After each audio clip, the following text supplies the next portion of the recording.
The way that I see it, we all tend to do some sort of upgrades on the motorcycles. So it doesn't matter if it's a cosmetical or pure performance-based upgrade. I hope you agree, we all tend to shed small amount or big, huge pile of money on things that we believe our motorcycles are missing. Motorcycle manufacturers can actually help us out. Things and features that most of us have been asking for a very long time, they tend to ignore. And I'm talking about low-hanging fruits, things that you could consider as a safety feature or something that could be totally essential for operating a motorcycle. So I'm going to talk about 5 features or options on a motorcycle that I believe should come standard on every single bike. For crying out loud, it's 2017. If you look in the rest of the world, in Europe, Asia, Australia, ABS brakes come as a standard feature on every single bike. So it doesn't matter if you buy 125cc or a liter bike or even something bigger, ABS comes standard. Every single car on the road that is being sold or being driven comes with ABS brakes.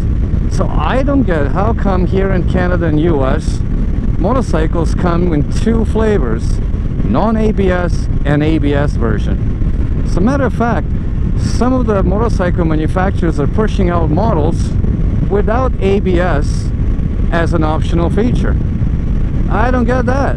In my riding career, I haven't met actually more than 2 people that prefer non-ABS motorcycle. I mean, for new riders, that thing can be so helpful. It can actually provide a safety net for most of the situations out there. In my 20-year riding career, I own about 9 motorcycles, and I'm gonna tell you that I haven't had one bike with a good stock horn. I mean, you probably know all of them are total shit. And I'm not talking about shit in terms of design and I don't know, like a sound and pitch and all that sort of stuff.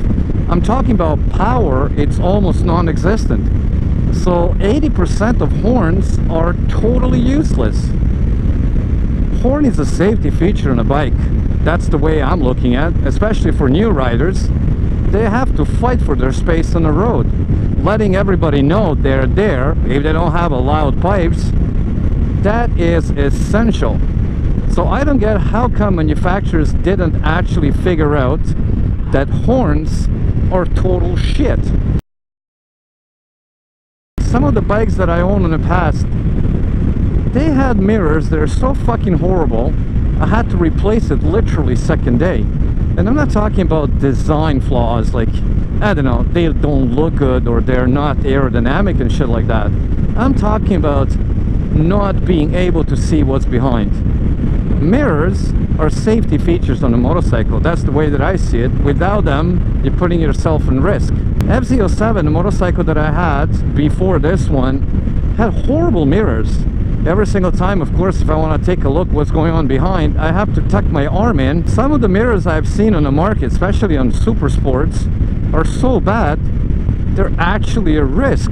Because honestly, I don't know how people can see fucking anything what's going on behind them. I don't get it how a product that is not functional at all can pass the safety standards and actually being rubber stamped as okay. I mean, this feature has been around for the last 10-15 years, and I totally get it. Only high-end motorcycles, let's say, I don't know, 10-15 years ago, had that option built in. But 15 years later, in 2017, how hard or how expensive will be to add that on a freaking dash? I'll probably say 99% of all bikes that you will see on the market today come with a digital dash.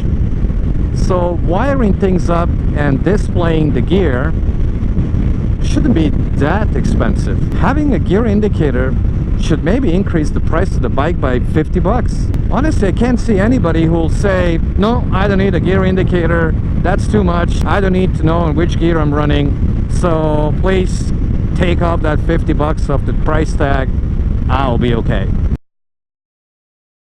Probably about 40-50% of motorcycles that you'll find on the market right now, especially on adventure and sport touring motorcycles, center stand is going to come standard as something that it's totally essential operating those kind of bikes. But seriously, adding a center stand on every single bike, how hard that will be. Let's just imagine and talk about price. The stand alone, just to look into cost of part metal itself, could be about, I don't know, 40-50 bucks. And if you add to that maybe a labor, like manufacturing costs, it can be 100 bucks. Again, I don't see anybody out there, a buyer who wants to buy a motorcycle, to say, no, I don't want to spend 50 bucks for a center stand because I don't need it. Majority of us riders, we like to do our own maintenance. So why not adding that shit on a bike as a standard feature?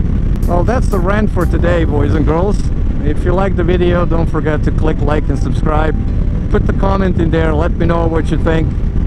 If all this stuff that I just mentioned is just pure rubbish, or you tend to agree with some of that stuff. Anyway, thanks again for watching, and I'll see you next one.